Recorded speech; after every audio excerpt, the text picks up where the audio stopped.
Well, hi there, everybody. This is Dan Cerrucci again.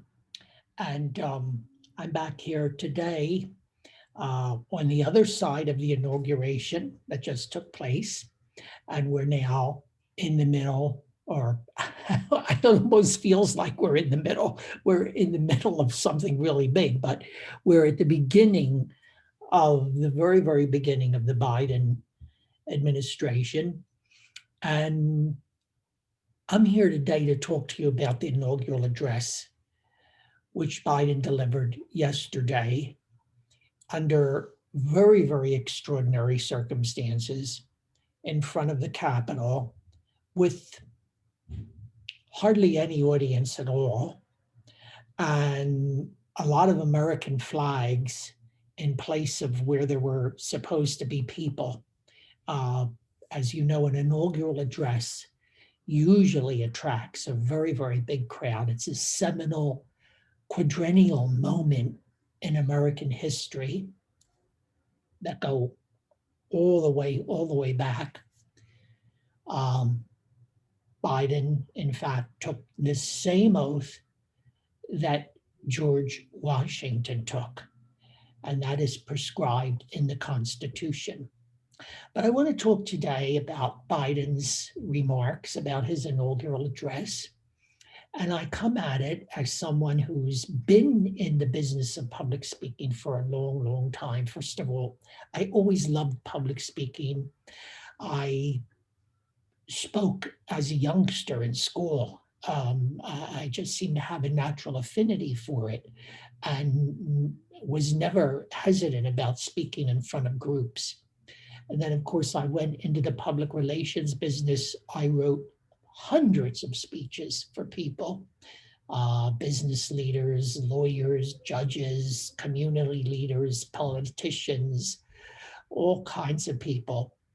Um, I wrote countless different types of speeches for all different occasions. I delivered many speeches and presentations myself. And then, of course, later taught public speaking to both graduate and undergraduate students at the university level, taught public speaking and taught speech writing as well. And speech writing is a very, very special craft, and the best speech writers really do very, very well because it's not everybody can do it. It's a very unique talent that you need to have. Now, first, let's talk about the difference between an inaugural address and a State of the Union address. You know, the president gives a State of the Union address every year. The inaugural address is only given once every 4 years. There's significant differences. First of all, an inaugural address is a much more formal speech. It's much more formal. It's a much Well, it should have a sense of grandeur to it. It's only given once every 4 years. As I said, it's a seminal moment in the history of our country. It's a benchmark. An inaugural address is a thematic speech. It sets a tone. It's a speech that paints with a broad brush and sets a tone. And it's supposed to set a tone for the 4 years to come and give you just a very broad idea of where the president intends to go and what he wants, he or she wants from the audience that they're addressing. A State of the Union speech is what we call a list speech. And that's a speech where the president lays out in a list covering a really wide range of topics what he wants the legislature, the Congress, the Senate, and the House to accomplish and why and how.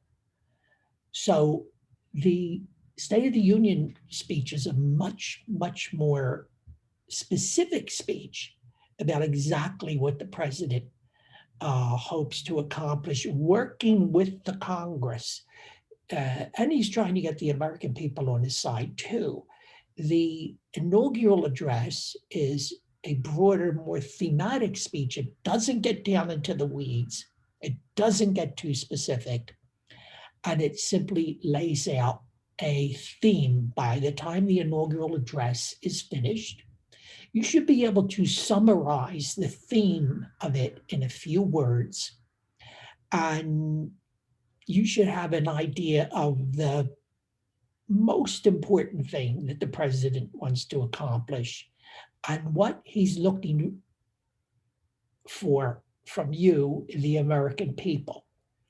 The inaugural address is usually a significantly shorter speech. Of course, it's given outside, often in the dead of winter, okay? So you can only endure so much, you know? So usually about 20, 30, 40, you know, I'm going to say more in the range of 20 to 30 minutes, okay, for inaugural address. Some have been much shorter, much shorter. Whereas the State of the Union can go on for an hour and a half.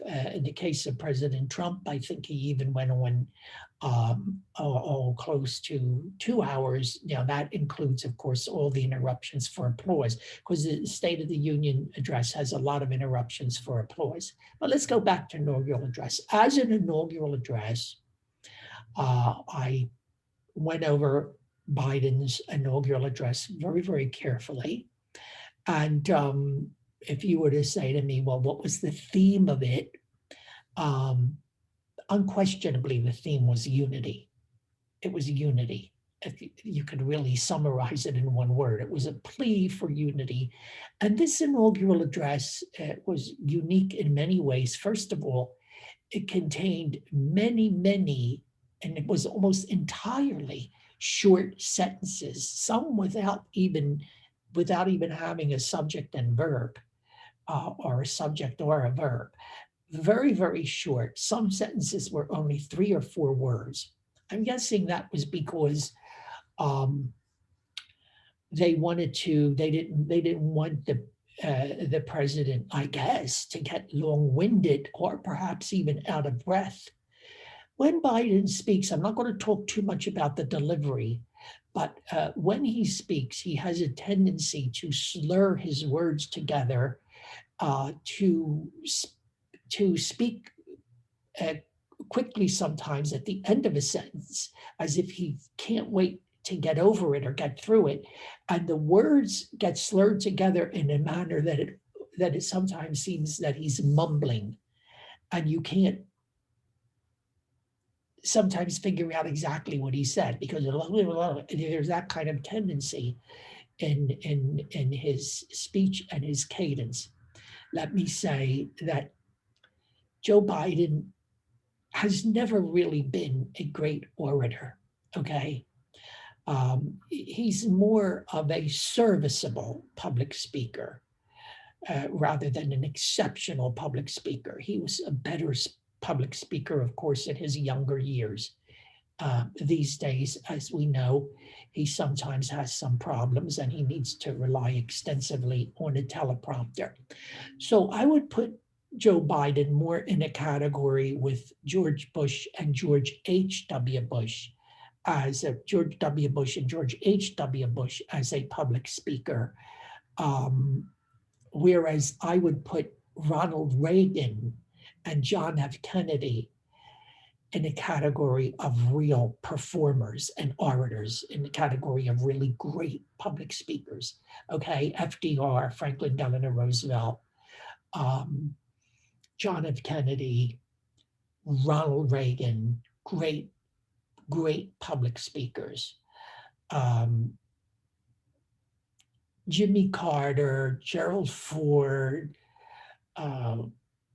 the Bushes, father and son, and Biden, serviceable public speakers in the manner as far as in their delivery.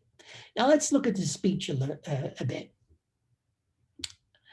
I want to go over some of the things he said. The first thing that struck at me as I moved down through the speech was this sentence: "A cry for survival comes from the planet itself, a cry that can't be any more desperate or more clear." So Biden is saying that the planet, he's talking about climate change or global warming or whatever the hell it is these days, that the planet is actually crying for survival itself in a desperate, desperate plea.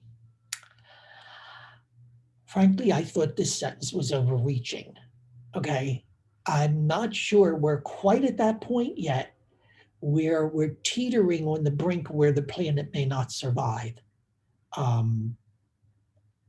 don't know, maybe I'm missing something, but I don't get up in the morning thinking, oh my goodness, maybe this is the day our planet won't survive. And yet this is what it sounded like when he said that. Another sentence, and I'm going through the speech from the beginning to the end, so you may remember some of these, or you can follow through if you have a copy of the speech. He says, and now a rise in political extremism, white supremacy, domestic terrorism that we must confront and we will defeat. The word end is left out here. There were some powerful code words in the speech. I really questioned why the word white supremacy, the words white supremacy had to be put in here in this speech. As well, I questioned why systemic racism was dropped into the speech. Another powerful phrase, another code phrase, okay? Why these phrases were put into the speech and why I'm a little bit concerned about the use of the term domestic terrorism. Somebody said that the assault on the Capitol was the worst incident of domestic terrorism that we have seen. My goodness, have they forgotten the Oklahoma bombing? The bombing of the Murrah Federal Office Building in Oklahoma? I believe more than 100 people died there. I mean, those of us who lived through it, that was certainly a very, very serious instance of, that's the kind of thing that I think of when I think of domestic terrorism. Okay, then later down in the speech, he quotes Lincoln, and I think it's always dangerous when you quote Lincoln, because when you quote Lincoln, who of course was one of the great orators and who wrote perhaps the greatest speech ever written, the Gettysburg Address, when you quote Lincoln, you're almost putting yourself on the same level at Lincoln, or you're at least asking us to compare you to Lincoln. When you ask us to compare you to Lincoln, you're probably not going to measure up, okay? You're probably not going to measure. I don't know who measures up to Lincoln, who remains the single most compelling figure in all of American history. But he quotes Lincoln, and then he says, today, on this January day, my whole soul is this. He says, my whole soul is this. So we're expecting something real big now, because he quoted Lincoln and he says, what I'm about to tell you, my whole soul is invested in it. And what it is that he says is 3 words: bringing America together. Bringing America together. It's a noble goal. We all want to see that happen, but it's not really profound. It's not overarching, okay? And it reminds me of a speech that President Reagan gave, President Nixon gave, the speech that President Nixon gave. He might have given it at his inaugural, I don't know. He said he remembered somebody in a crowd when he was campaigning who held up a simple sign, a simple handwritten sign that said, bring us together. And Nixon said he never forgot that and that he was pledged to doing that. So here it is again, bringing America together, bring us together. There's another part in this speech where Biden is Kennedy-esque, and I'll point that out to you. Of course, we know that Biden has a history of borrowing from other speeches and other speakers. Some might even use the word plagiarism. This wasn't plagiarized, but it did echo Nixon, who talked about, I think he said it was a little girl that held up a sign that said, "Bring us together." Then Biden says, "I ask every American to join me in this cause." All right, this is common in an inaugural address where the president tries to create common ground and ask everybody to join him. "I ask every American to join me in this cause, uniting to fight the common foes we face." And then he lists them: anger, resentment, hatred, extremism, lawlessness, violence, disease, joblessness, hopelessness. Okay? This is called, what he did here is called we call it in speech writing and speechifying, the magic power of threes. There's something powerful when you list three things in a row. And he not only lists three things in a row, but he does it three times. So there's three threes here: 3, 3, and 3. We know that 3 is a very powerful word biblically, okay? In the Bible, that 3 is a very powerful number that keeps coming up again and again in the Bible. And certainly very much in the New Testament, of course, too. So this is powerful, but the things he's listing, anger, resentment, hatred, there we go with the extremism again. See, extremism, lawlessness, violence, disease, joblessness, hopelessness. This is designed to concern us, to get our attention, and to ask us to buy in. Okay, now we come to another part. Our history has been a constant struggle, he says, between the American ideal that we are all created equal and the harsh, ugly reality that racism, nativism, there's a potentially polarizing term too, nativism, that racism, nativism, fear, and demonization have long torn us apart. And then he says that this battle is perennial. Okay, these are really powerful negative words here, and these are really, really powerful things, because basically he's talking about hatred.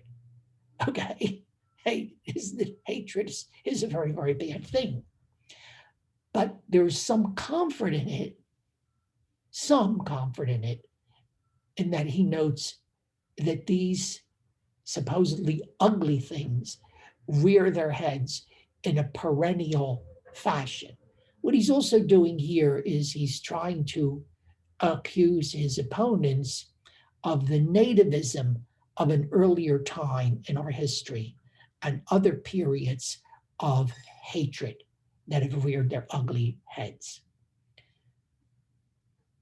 Then he says something: politics need not be a raging fire, destroying everything in its path.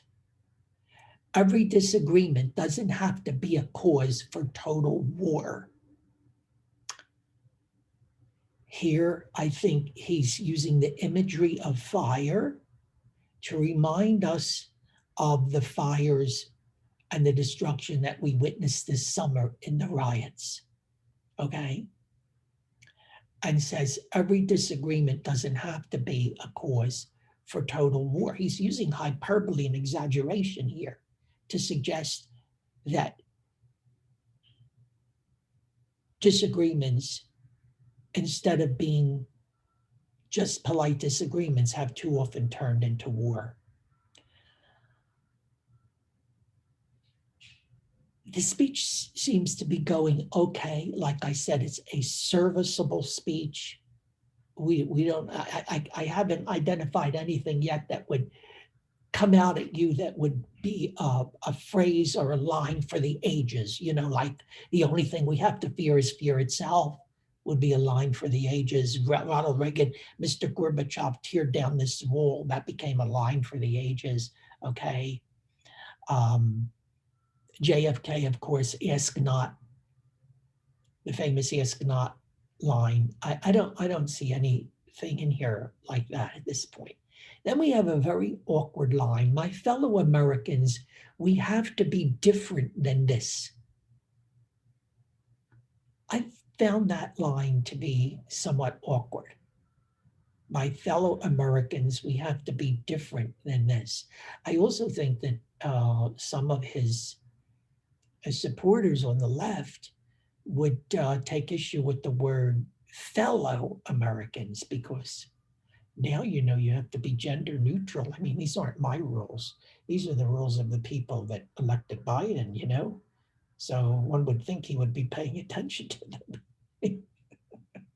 because we can't say, according to them, we can't say fellow Americans anymore. My fellow Americans sort of smacked of Lyndon Johnson, okay, who was also just an okay speaker, not a great orator. He had a habit when speaking of his eyes were very squinty, so you really couldn't see his eyes, which is, that's not good when you're speaking. People want to see your eyes, I mean, if you're on television or you're on a big screen, obviously, if they're far back in the crowd, they're not going to see your eyes. Now, Biden spent a lot of time talking about being president of all the people. There was a dichotomy here. There was a tension here. There was a contradiction here, if you will. He talked over and over about being president of all the people. I want to be president of all the people.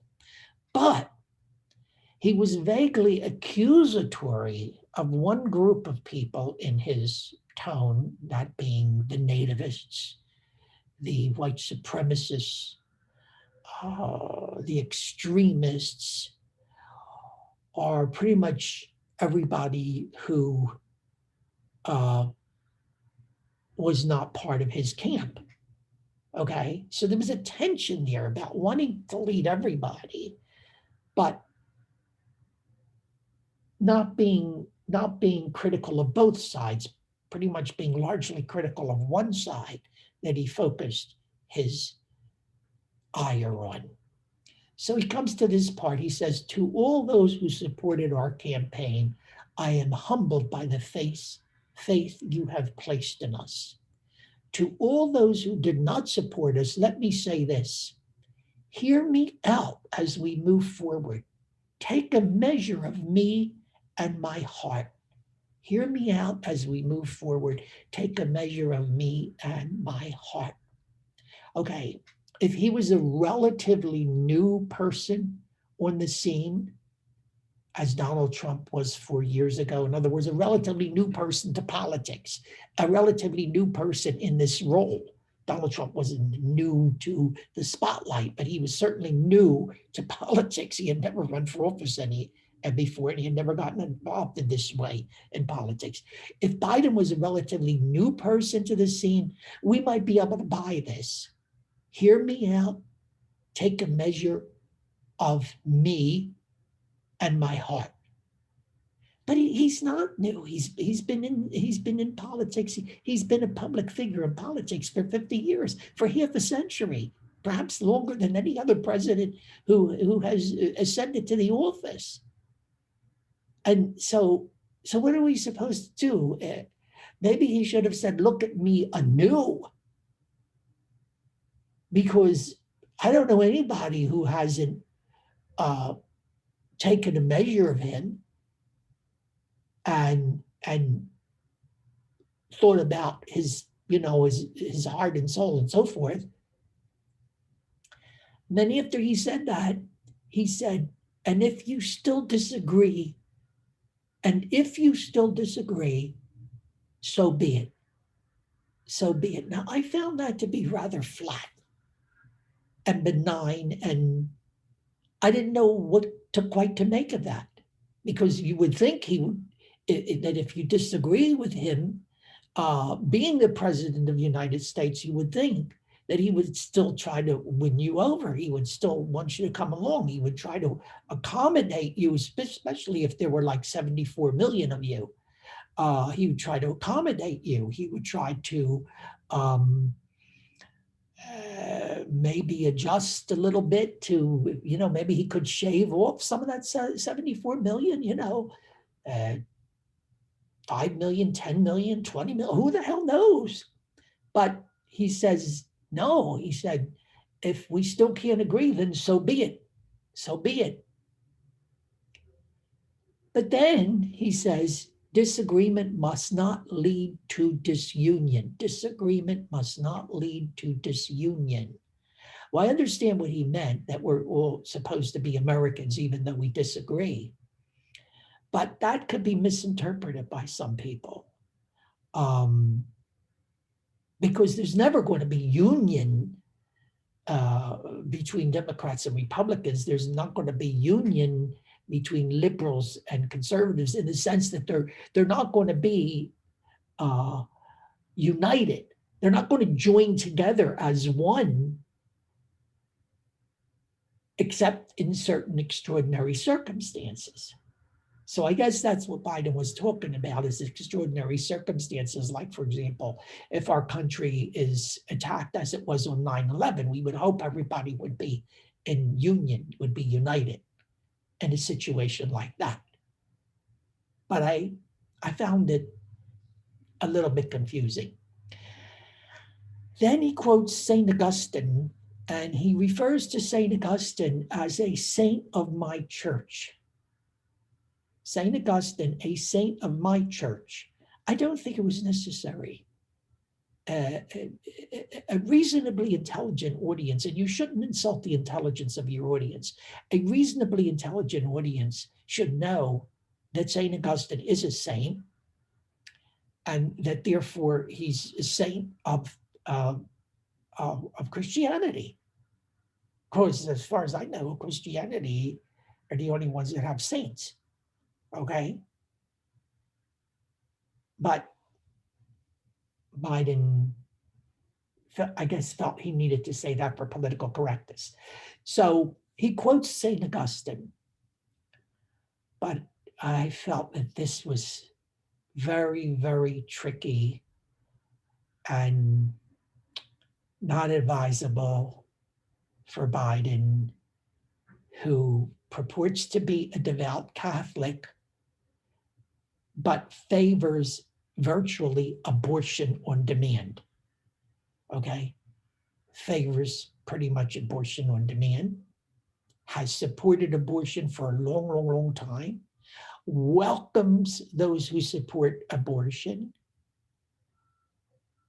does not welcome those who are pro-life, and this is against the very teaching of the Catholic Church that he purports to be a devout member of. And the Catholic Church says that when a public official basically approves of and arguably encourages sinful acts like this, that in itself is not only just a grave sin, but it also is the sin of scandal. It is scandalizing, okay, the issue and the church. When a public official does that, he or she creates a scandal. Now, you want to talk about St. Augustine? I was taught by the Augustinian order, which followed St. Augustine, follows the precepts of St. Augustine. Augustine also says, love grows within you, so beauty grows in each person, because he says that because the Bible says that Christ knew you before you were even born. That's why we feel that abortion is such a grave sin, because God knew you even before you were born, because he created you. Okay? And Augustine also says, this is another quote from Augustine, if you want to quote Augustine, God loves each of us as if there were only one of us. He loves each of us as if there were only one of us. The uniqueness of each and every human being, which is an essential part of right to life and reverence for life, okay? He also said, thou hast created us, meaning God, thou hast created us for thyself. God created us for ourselves. We have free thought, but our heart is not quiet until it rests in thee, meaning with God. And one more thing that St. Augustine said that I think that Joe Biden should remember. He said this: the honors of this world, what are they but puff and emptiness? All the honors of this world, what are they but puff and emptiness? I think every president, every public official should remember that. Biden then says this: there is truth and there are lies, lies told for power and for profit. I'm wondering who he's talking about here. Is he still arguing with his opponent from the election, the person he ran against? Is that what he's implying? There is truth and there are lies, lies told for power and for profit. And each of us has a duty and responsibility as citizens and Americans, and especially as leaders, leaders who have pledged to honor our Constitution and protect our nation, to defend the truth and defeat the lies. To defend the truth and defeat the lies. This is one of the longest sentences in the speech, and a speech of many, many, many sentences that are only 3, 4, 5, 6 words long, okay? Interesting. You can argue that this is all correct, but what is the truth and what are the lies? How do we know what's true and what are lies?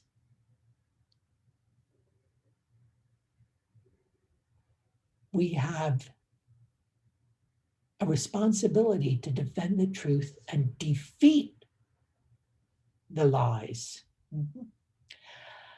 Then he says, we must end this uncivil war that pits red against blue, rural versus urban, conservatives versus liberal. There's the power of threes again, okay?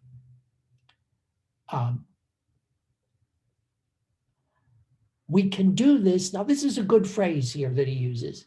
We can do this if we open our souls instead of hardening our hearts. This here is a nice turn of the phrase. But then right after that comes a very, very trite sentence. He says, we can do this if we open our souls instead of hardening our hearts. He probably should have left it at that, because after that he says, if we show a little tolerance and humility, if we show a little tolerance and humility, this is trite. Tolerance is such an overused word, such an overused word. And I don't know. He already spoke about being humbled by the election and talking about humility in the midst of this crowd that was sitting up there. I don't know about that. There was a repeated use of the phrase dark winter, dark winter, dark winter. First of all, he meant this winter right now. First of all, this winter is almost over. We only got about 6 more weeks to go of this winter, okay? I'll admit to you, it's not the cheeriest winter, but dark winter, repeatedly conjuring that up, it was a downer. It was a downer. And there's something, it made the speech dark by continuing to refer to that. Another trite phrase, the world is watching today. The world is watching today. It reminded me of, like from the whole world's watching, the whole world is watching, well, yeah, I guess so. I guess the world is always watching America.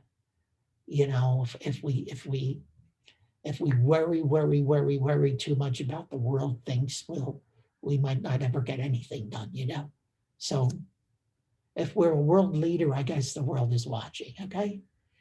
There was a Kennedy-esque phrase. It harkened back to ask not what your country can do for you, ask what you can do for your country. This was the same thing, stolen from Kennedy, basically. Here's what it was. We will lead not merely by the examples of our power, but by the power of our example. It was good. I liked it.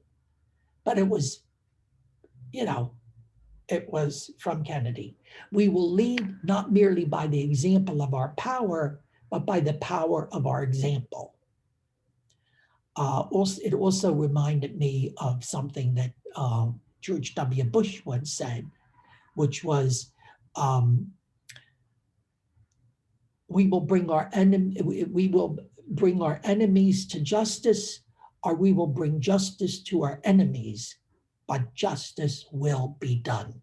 Same type of phrases. These where you have two things that are contradictory to one another, or seemingly contradictory to one another, and you put them together, it's powerful. Then he says, we face an attack on democracy and on truth, a growing virus, growing inequity, the sting of systemic racism. There we go with the systemic racism again. A climate in crisis. There we go again. And America, and then he says, America's role in the world. So a raging virus, growing inequality, the sting of systemic racism, a climate in crisis, those all seem to have the same ring and go together. But then he simply says, America's role in the world. Well, what about America's role in the world? I didn't get it. What about it? Remember, the intro to this was, we face an attack on democracy and truth. So I don't know how these fit together, and I particularly don't understand what America's role in the world meant. I think our role in the world is to be a leader, isn't it? That's the only role that I would want for America, to be a leader, to be number one. Huh? He ended this speech. I think the ending, it's always difficult how to end a speech, especially a speech like this. So what he did was he simply borrowed from this song, American Anthem, or the song which many of us may know. I believe many of us know. I think it's the same song, Know It As America. He says he's thinking of a song. It's called American Anthem. And there is one verse that stands out for me, Biden says. And it's this verse from the song. The work and prayers of centuries have brought us to this day. What shall be our legacy? What will our children say? Let me know in my heart when days are through, America, America, I gave my best to you. Like America, America, God shed his grace on me. America, America, I gave my best to you. I felt that this was Joe Biden in the final chapters of his life. Let's face it, the man is 78 years old. Saying, it's a plea. I gave my best to you. Let me be able to say, as my days draw to a close, he's saying, let me be able to finally say, I gave my best to you, America. It's poignant. It's a little bit sad. And I have to say that the whole speech came across more as a sermon